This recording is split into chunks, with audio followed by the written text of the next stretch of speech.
live alone because you can't have any, right? I hope you can. Forgive me for what I've done. I swear I never meant. For it to end this way. He shouted before he saw them. He shouted like the land had betrayed him. Hey! Get off that porch. Now! His breath came hard. His hand shook. The sound echoed back at him, wrong, like it belonged to someone else. A voice answered, calm. We're almost done, Mr. Hale. Another voice followed. Just the steps. Another.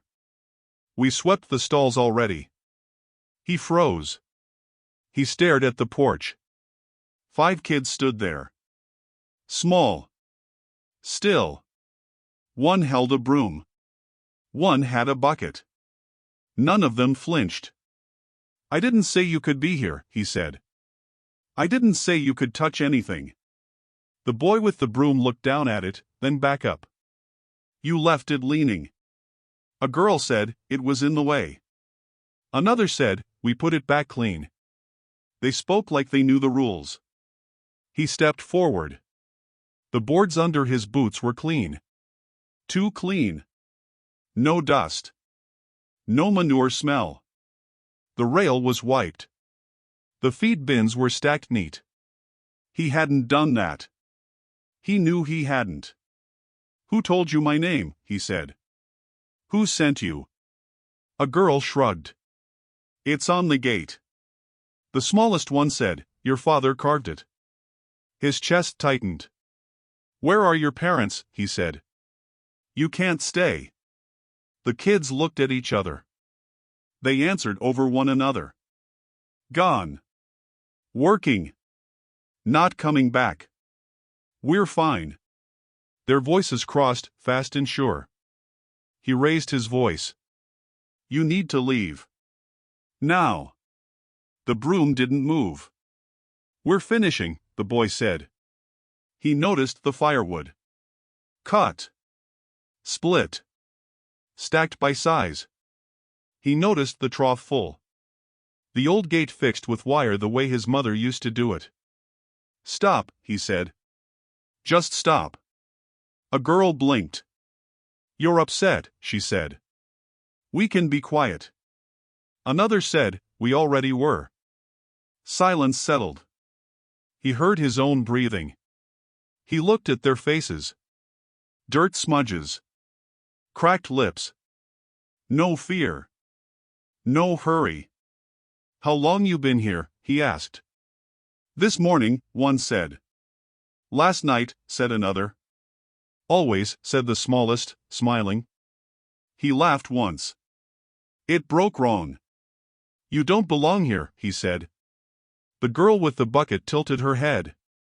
Neither do you, she said. He felt that land. Deep. Old. He glanced past them toward the barn. Doors open. Light inside. The stalls were brushed smooth. The old mare stood calm. Did you feed her? He said. Yes, they answered together. She kicks strangers. Not us. His jaw set. You don't know me, he said. A boy replied, we know this place.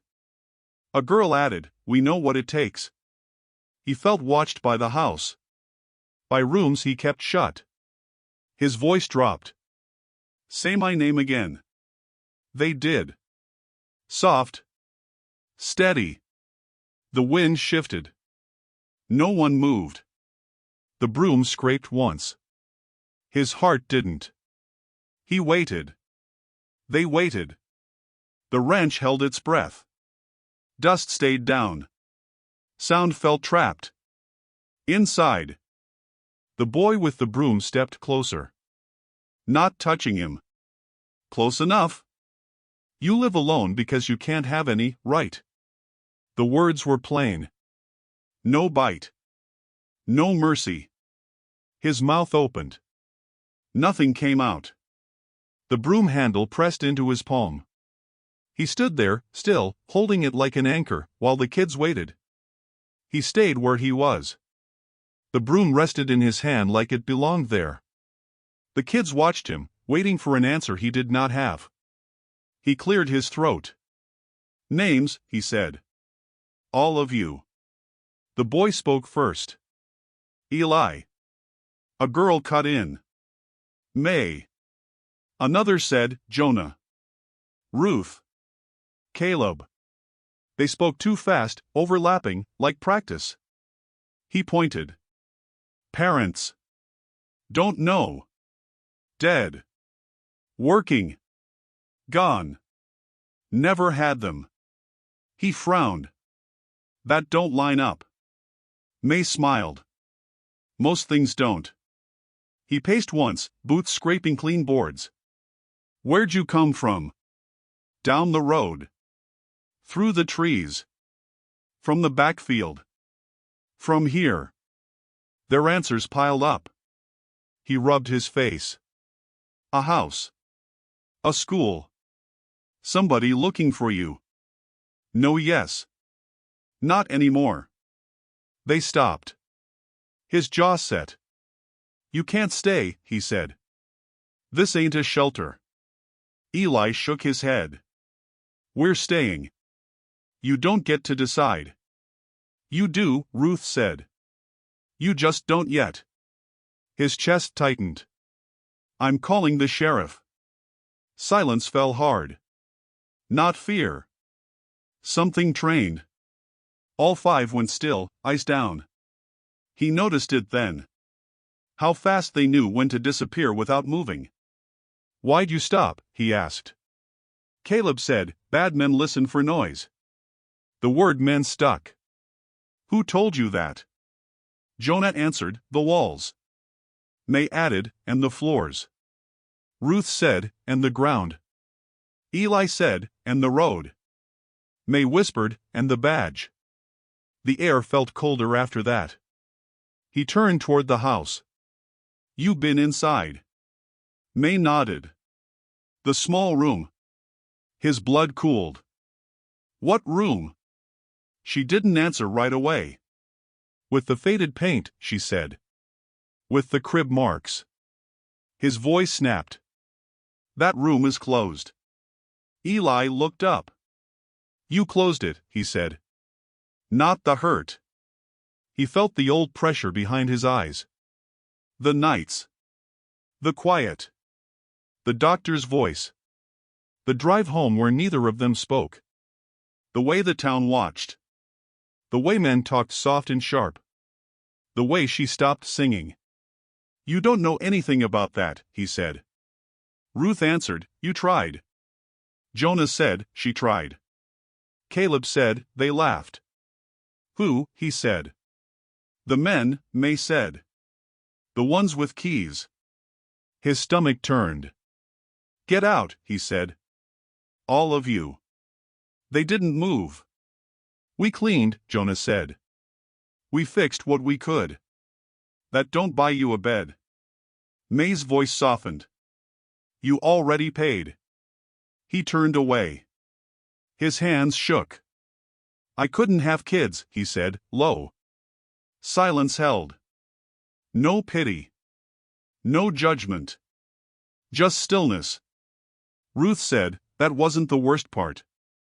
Eli added, "Losing her was." The words landed heavy. He breathed in. He breathed out. The broom slipped from his hand. It hit the floor clean. He surprised himself. "You hungry?" he said. He set the table without thinking. One plate. Then another. Then another. He stopped at 5 and stared, confused, then added one more. 6 chairs scraped the floor. One stayed empty.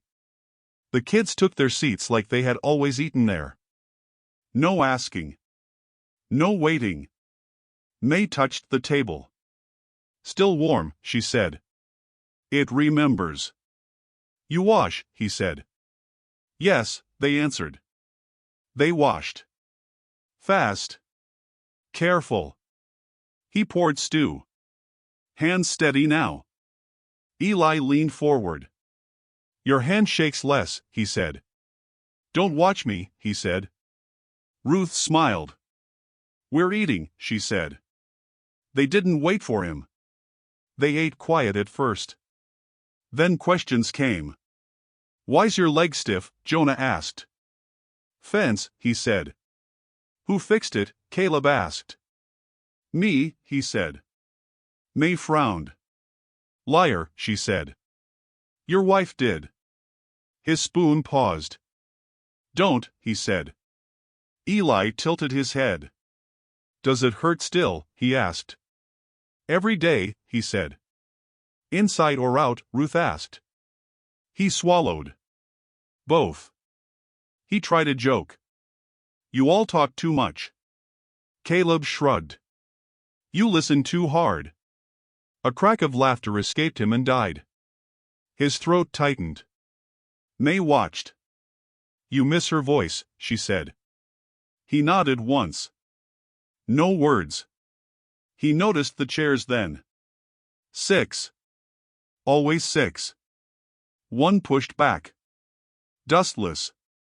He hadn't moved it in years. Who sat there? Jonah asked.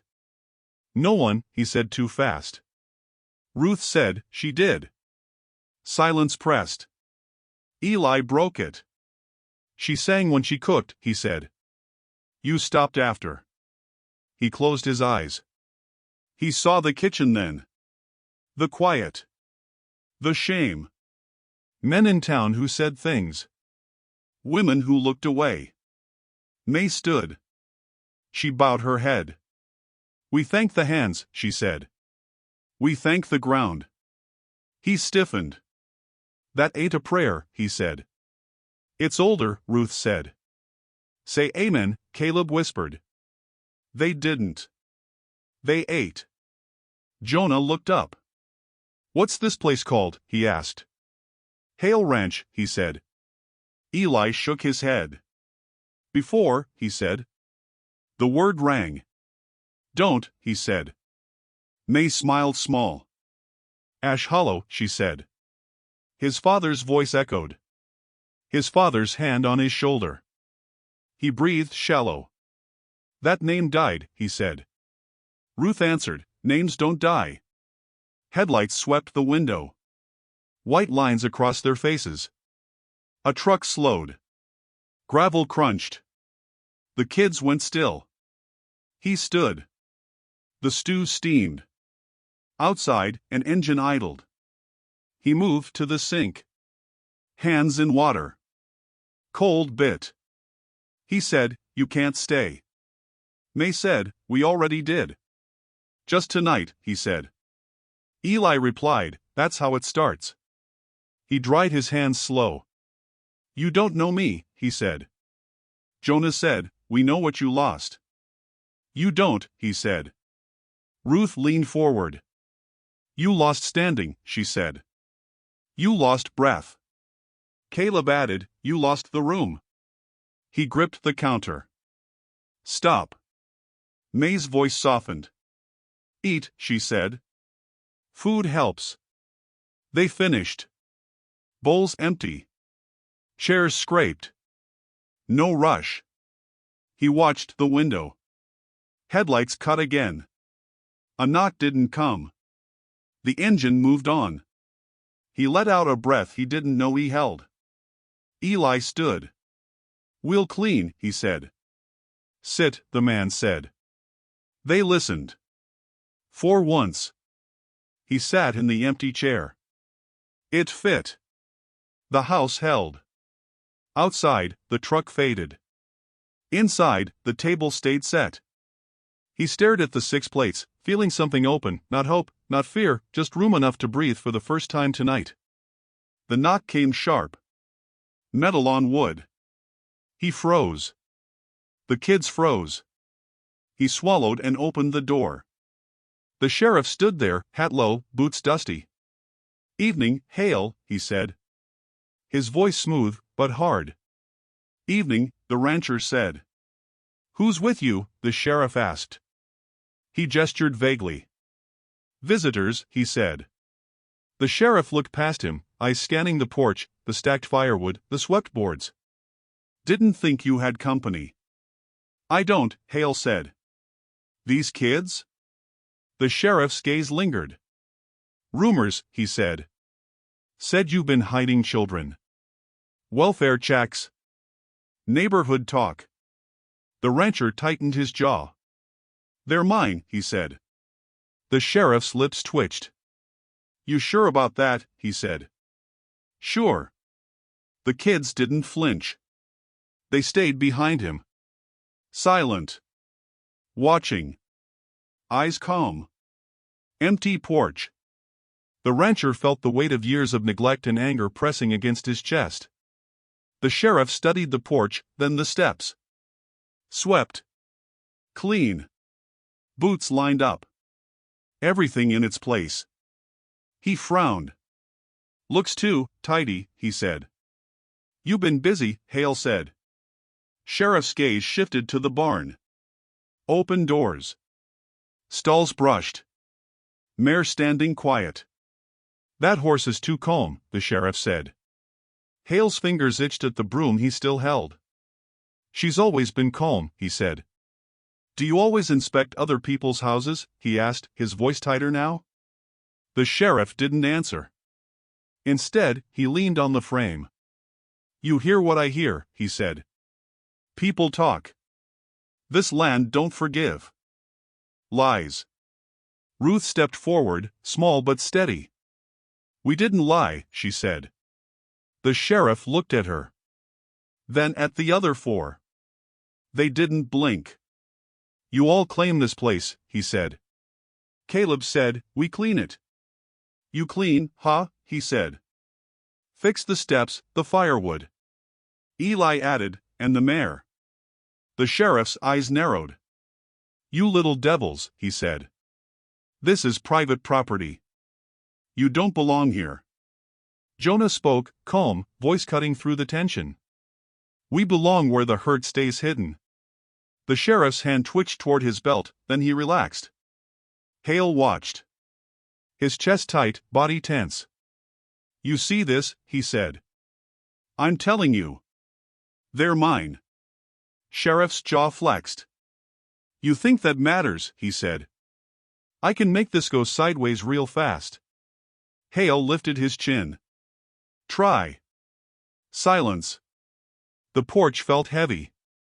Dustless boards. Clean boots. Swept steps. Nothing out of place. Hale shifted his weight. We're done talking. The sheriff studied them one last time. His shadow stretched long across the porch. Hale's hand gripped the broom. Ruth's eyes met his. Calm. Ready. This land don't forgive lies, the sheriff said again. Hale didn't flinch. He didn't answer. The sheriff turned and walked back to his truck. Gravel crunched. The engine started. Dust rose. Hale lowered the broom slowly, feeling the air in the porch shift, carrying both relief and warning. The children stepped closer. Quietly. Together. Hale exhaled. The door closed. Outside, the sheriff's truck faded. Inside, the clean boards held their memory. Hale looked at the kids. You okay? Ruth nodded. We're fine, she said. Hale's hands shook slightly. He dropped the broom, letting it lean against the wall. Then we keep going, he said. They nodded, returning to their chores. Silence wrapped around them, but it was not empty. It hummed with tension, safety, and the unspoken understanding that the world outside would not let this go easily. The porch stayed clean. The steps stayed swept. The firewood stacked. Hale felt something shift inside him. Not triumph, not fear. Something steadier. He watched the children move, working quietly, and realized for the first time that taking them in had changed everything. The sheriff's shadow was gone, but the warning remained. Hale looked at the broom, then at the kids, then at the porch. We start tomorrow, he said. They nodded. He didn't ask questions. Outside, the wind moved through the trees. Dust settled. Hale turned back to the porch. The house felt heavier, older, alive. And for the first time, it felt like it might stay that way. Hale led them toward the old well just past the barn. The boards creaked underfoot. The air smelled of damp earth and sun-warmed wood. The kids walked beside him silently at first, then May spoke. "This well," she said. "It's deep." "Yes," he said.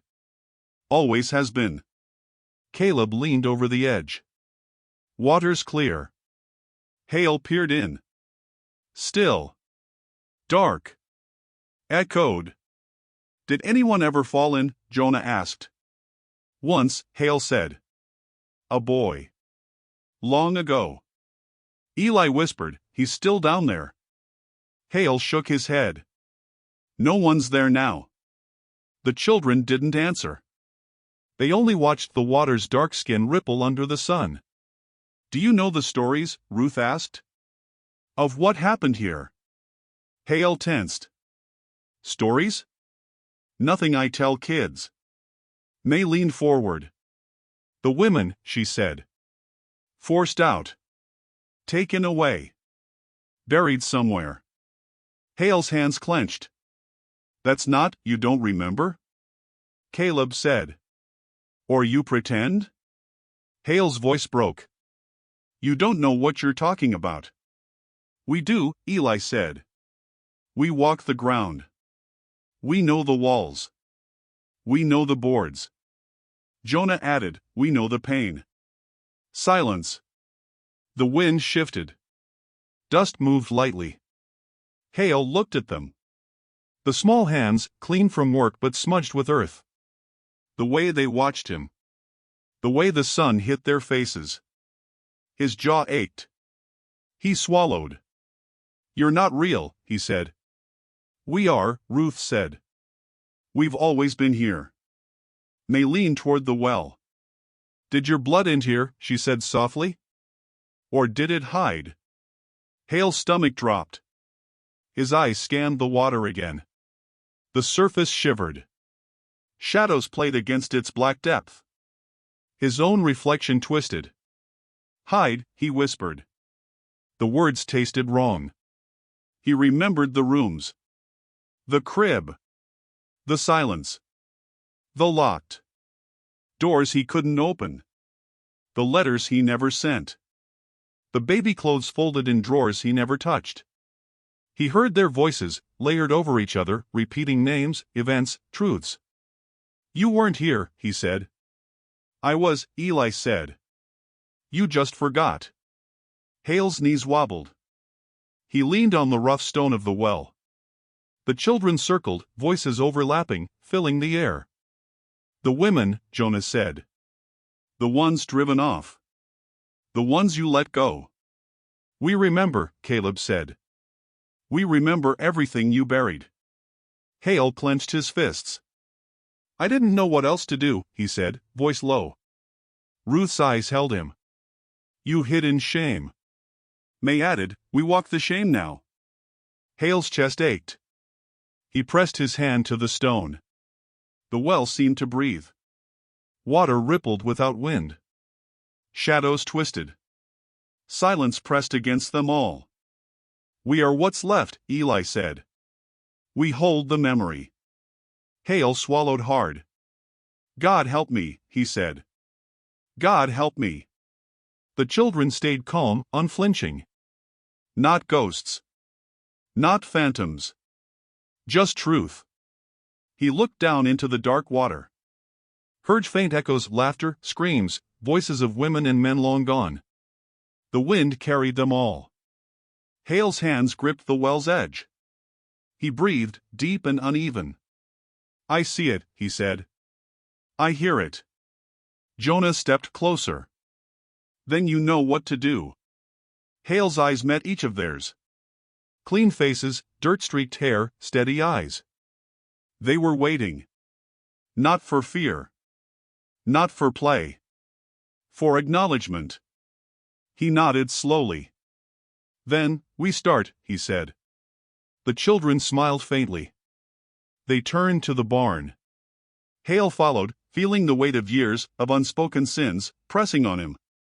The well behind him stayed dark, silent, holding all the secrets it had always known. He exhaled, letting the sun warm his back, listening to the soft, clean shuffle of boots on wood. The land waited. The children waited. Hale waited, too. For the first time, all three were ready. Hale was cleaning out the small storeroom when Jonah found the box. Rusted lock. Dust thick enough to choke. "What's this?" Jonah asked. Hale didn't answer. He hadn't thought about it in years. Letters stacked inside. Yellowed paper, edges curled. May lifted one. "These are yours," she said. He shook his head. "No," he said. "Never sent them." Ruth leaned closer. "They tell stories," she said. "Stories you never finished." Hale's hands trembled. He pulled out a letter. His wife's handwriting, looping and precise. "I tried," he whispered. "I tried to be enough." Eli read the first line aloud, voice even, "I love you, even though we cannot have what others do." Hale flinched. "Stop," he said. "No." "Read it," Jonas said. The children gathered closer, leaning in. May read another, "The town will whisper, but you mustn't listen. Their words do not touch what is ours." Hale swallowed. The air felt thick. Dust motes danced in the light slanting through the window. He remembered nights alone, staring at the ceiling, counting what never came. "They didn't understand," he said. "No one did." Caleb said softly, "We understand." Hale's throat tightened. He almost laughed, then coughed. "They told me to move on," Ruth said. "But I didn't know how." "You wrote them to me," he said. "You left them here." "Because someone had to hear," Eli said. He stared at the folded paper. "Someone who remembers." "We remember," May said. "We remember all of it." Hale sank onto the wooden floor. Letters scattered. Children moved around him, calm, almost choreographed. "I failed," he whispered. "No," Jonas said. "You survived." "I wasn't enough," he said. Ruth placed a small hand on his shoulder. "You were," she said. "You didn't stop the pain, but you held the ground." The words cut deeper than he expected. Silence settled, heavy. Only the soft rustle of paper. Hale looked at them, voice breaking. I wanted her. And Eli stepped forward. "We know," he said. "And we still need you." Hale shook his head, voice collapsing. "You shouldn't." Caleb's hand rested on the box. "It's done," he said. "You can stay." Hale stared at the letters, at the children, at the empty room that suddenly felt alive. The box was open, letters spilling like memories. Dust in the sunlight. Breath caught in his chest. "You can stay," he said again, quietly this time, almost a prayer. May nodded. "We are." Jonah added, "We were waiting for you to say it." Hale exhaled. The room shifted, brighter somehow. The letters no longer just reminders of loss. They were proof. Proof that he could hold life, even fractured life, close. He pressed the back of his hand to his mouth. You can stay." Silence followed, but it was warm. The children moved, settling back. Hale remained on the floor, staring at them, the letters, the sun cutting across the wood boards. He felt the weight lift, a little. Not gone. But lighter. And for the first time, he allowed himself to hope. The morning was quiet, except for the scrape of boots on boards and the soft hum of the barn. Hale had woken before the children, but by the time he stepped outside, they were already moving. Jonah carried hay. Ruth swept the porch. Eli stacked firewood. Caleb fed the mare. May filled the troughs. Hale watched, broom in hand, heart tight with disbelief. "You all start early," he said. Jonah didn't look up. Dawn tells us to, he said. We follow. Hale frowned. I'm not used to orders. Ruth glanced at him. We're not giving them. We follow the work. Hale nodded. A silence settled over the ranch, clean and steady. He felt it in his chest, a slow widening he hadn't known he needed. Father, Eli said suddenly, stopping mid-stack. Hale's hand twitched around the broom. Don't call me that, he said, sharp. Ruth shrugged. We will, she said. It fits. Hale shook his head. It doesn't. Eli met his eyes. You are who's here. That's enough. Hale's voice softened. Enough? Jonah smiled faintly. We'll teach you. Teach me what? Caleb asked. How to be, Eli trailed off. Hale stepped closer. Be what? May said, Father. He swallowed. He couldn't deny it. Not fully. I'm not sure I know how, he said. They moved around him. Hands brushed wood and straw, brushing dust into order. They laughed briefly when a board cracked under a foot. Hale joined in, voice low, awkward. Watch it, he said. Sorry, Ruth said. You're not used to kids, he replied. We're not usual kids, Jonah said. That's obvious, Hale said, trying to joke. Silence followed. He leaned on a post, observing. Dust hung in shafts of light. Hale realized the land felt different, breathing differently around them. Sheriff coming today? He asked, half to himself. Caleb shook his head. He's busy. May tilted her head. But he watches. Always. Hale's fists clenched. I'll handle him. Jonah laughed softly. He handles himself, he said. They worked in rhythm, bodies moving across the ranch, each action mirrored by the others. Hale found himself teaching, showing them how to lift a log, feed a horse, repair a gate. Arguments came fast, questions fired back. Why's the fence that tall? Why do we feed the mare first? Why not? Hale snapped once, then laughed at the absurdity. Firelight from the barn flickered as the sun set. Shadows stretched across faces. Hale noticed them watching him, the glint in their eyes. He realized they were gauging him, seeing how far he could bend. He didn't flinch. Later, as the light faded, he heard voices from the edge of the property. Sheriff and a county official. Hale froze. They whispered. Plans, threats, old grudges. But they didn't step onto the ranch. The children, calm, moved past him to the fire he had started. Shadows of flame danced across their faces. Hale watched, feeling an unfamiliar warmth. The power he had always clung to shifted. Not taken. Shared. He leaned back against the post. The children sat close to the fire, talking softly, laughing, working through chores, small confessions. Hale realized he was learning something he never thought he could. To hold a place. To hold life. To be seen. Firelight reflected in the children's eyes. Shadows danced long across the ranch.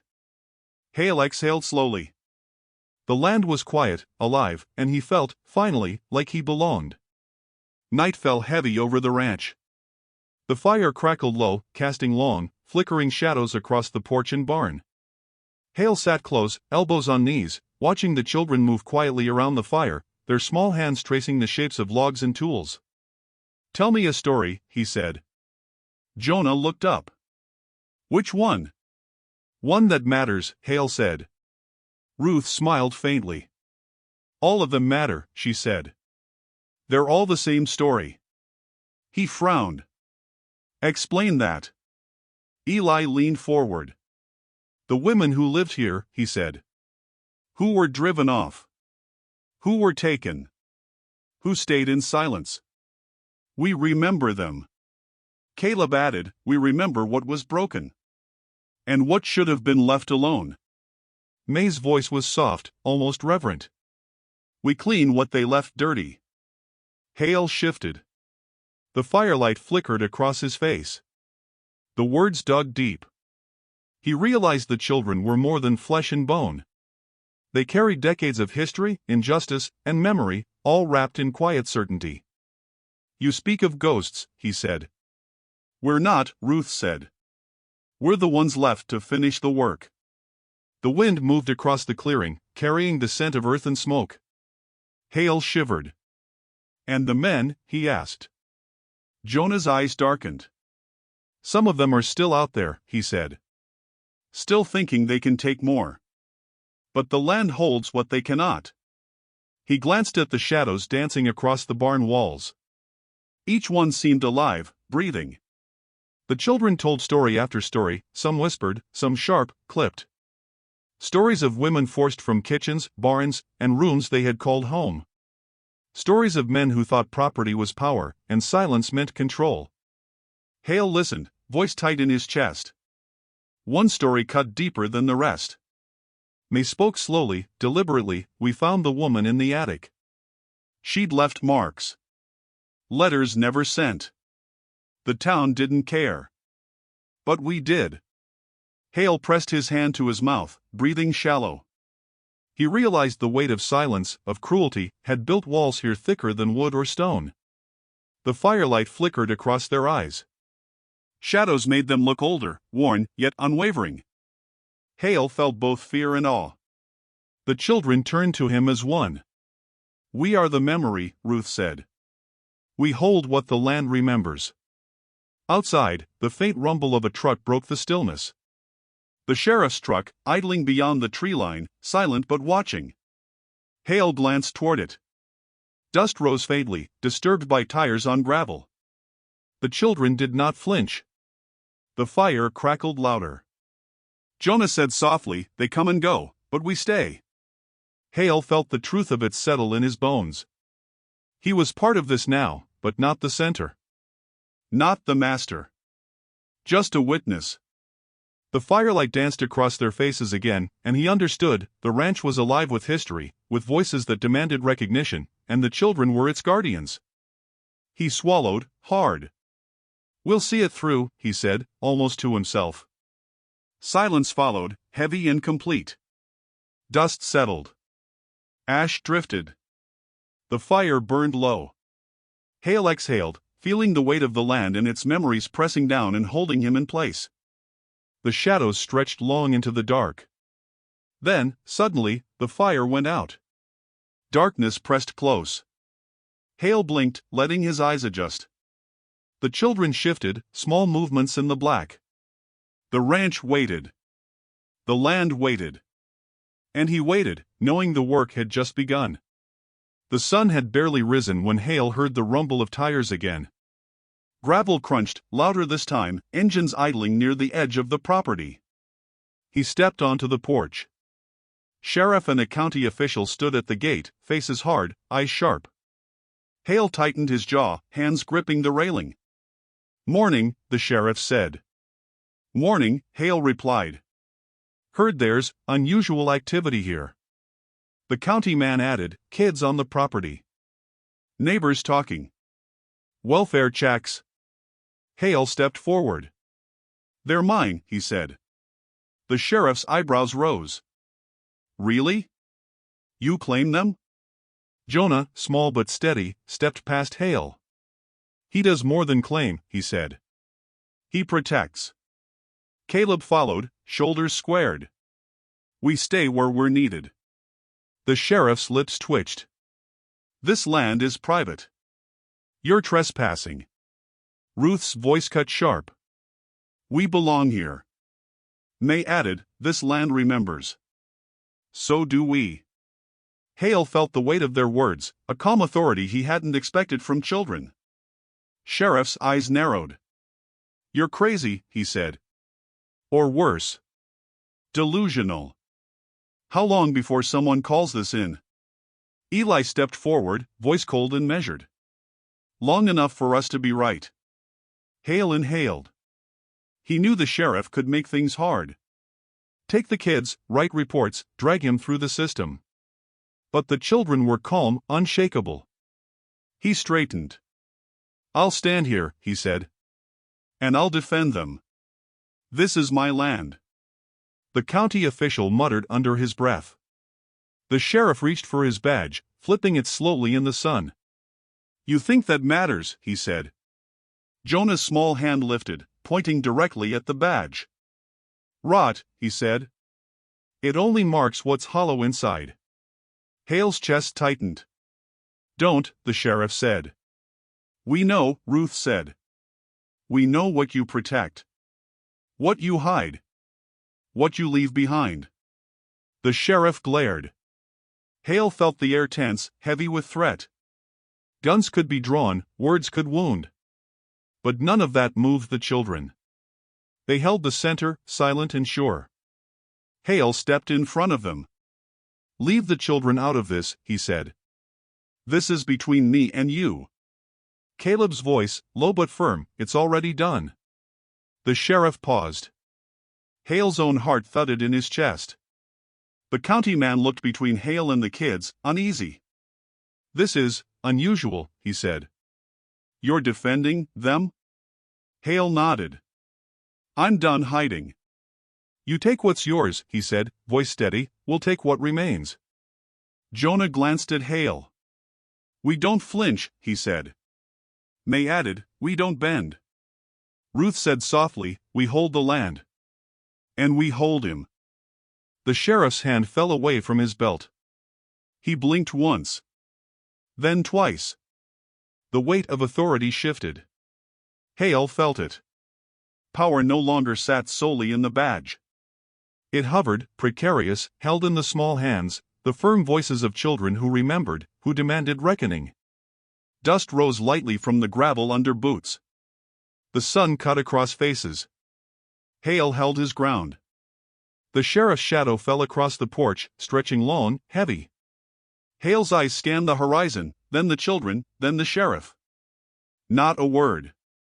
Not a motion. The tension throbbed.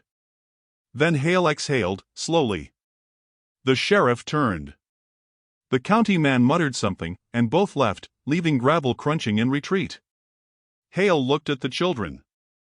"You saw that," he said. They nodded, calm, almost bored. He felt the shift, real and heavy. Authority had been challenged. The ranch, the children, the memory of the land, they were safe. For now. Hale rested a hand on the railing. Shadows of the sheriff and county man faded. The children gathered close. Dust settled. Hale realized that defiance had a cost, but also a power he had never known. The sun rose higher. Light fell across the ranch, warm and steady. Hale exhaled, letting the land, the air, and the children absorb the calm that followed. They moved back toward the barn, work resuming. Hale followed, feeling the weight of both the threat and the victory settle deep into his chest. The land held them. They held each other. And for the first time, Hale stood between them and the world without flinching. Hale stood at the edge of the porch, watching the children move through the ranch like they had always belonged. The sun cut through dust and leaves, illuminating their faces. He had thought taking them in was an act of charity, of filling the emptiness he carried from years of loss.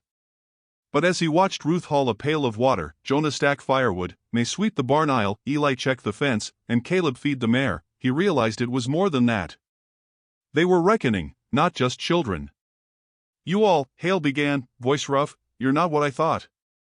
Jonah looked up, calm, unwavering. "We're not ghosts," he said. "We're consequences. Memory. Justice." Hale felt the weight of that, heavy and unavoidable. His hands clenched the railing. I thought taking you in was to fix me." Ruth tilted her head. "It never was about you. It was about what was left behind." May's eyes shone in the late afternoon light. "And now it's here." Hale swallowed hard. He remembered the well, the letters, the silent rooms, the women erased from this land. "And all the things I missed," he whispered. Eli stepped close. "They needed a witness," he said. "You are that witness. You can keep it, if you choose." Hale looked at each of them in turn, faces bright with dirt and determination. The ache in his chest throbbed. This was no longer about legacy, inheritance, or his inability to create life. It was about stewardship. About holding space for what had been taken. He realized the children were not spectral, they were living history, walking justice, a reckoning embodied. So, what happens now? Caleb asked. Hale exhaled slowly. We tend the land. We keep it alive. And we protect it. Jonah nodded. And the rest? The rest, Hale said, voice soft, stays where it belongs. In memory. Not in power. May adjusted the brim of her hat, brushing hair from her eyes. So we stay. Hale's jaw loosened. Yes. You stay. They worked together silently, cleaning, stacking, tending, feeding. Dust rose around them, sunlight streaming down like a blessing. Hale realized that taking them in had never been about filling emptiness. It was about restoration. About righting what had been broken, even if only partially. The old family name, heavy with shame, no longer dictated the land story. The ranch breathed with life, echoing with laughter, small voices, the scrape of wood, the clink of metal. Hale felt the weight of infertility, loss, and grief shift, not gone, but transformed. You're all, he said, words catching in his throat, or reckoning. Jonah smiled faintly. We are. Ruth added, we're what's left to finish it. Eli leaned on the fence post. And now, we do. Hale walked slowly through the yard, past the well, the barn, the swept porch, the stacked firewood, listening to the rhythm of the children moving in harmony with the land. For the first time, the emptiness he had carried did not press him down. Instead, it settled into something steadier, quieter. The land itself seemed to breathe with them, alive in ways it hadn't been for decades. Hale finally understood. Taking them in had not made him a father in the way he once imagined. It had made him a caretaker, a witness, a keeper of memory and justice. The children were the reckoning. He was the ground on which it could stand. He exhaled, feeling the air shift around him. The ranch held them all. And for the first time, he felt that taking them in had been more than a choice. It had been the only way to make what was broken whole. Dust settled, sunlight lingered, and Hale knew the land, the children, and he himself had finally come to rest together. Dawn came slow and soft, spilling pale light across the ranch. Hale stepped outside to find the children already at work. May carried water. Jonah stacked firewood. Caleb swept the barn aisle. Ruth fed the mare. Eli checked fences. Their movements were steady, purposeful, but lighter somehow, less haunted than before. Hale felt it too, a shift. He didn't need to ask if they were ready. They simply were. Morning, he said. Jonah glanced up. Morning, father, he said casually. Hale froze. Then exhaled. He nodded. Morning, he said, voice low but steady. No explanation. No ceremony. Just acceptance. They smiled faintly and kept working. Hale moved among them, showing, teaching, arguing over chores, laughing at mistakes, listening to questions fired fast and blunt. Why's the water bucket so heavy? Caleb asked. Because it's full, Hale said. Jonah rolled his eyes. Brilliant, he said. May laughed, a small, clear sound. Hale felt it cut through the tension he'd carried for years. For the first time, he laughed with them, not at them. The sun climbed higher, dust sparkling in shafts of light, warming their backs. The sheriff's truck was nowhere in sight. Hale knew the authority figures were watching, somewhere, but it didn't matter.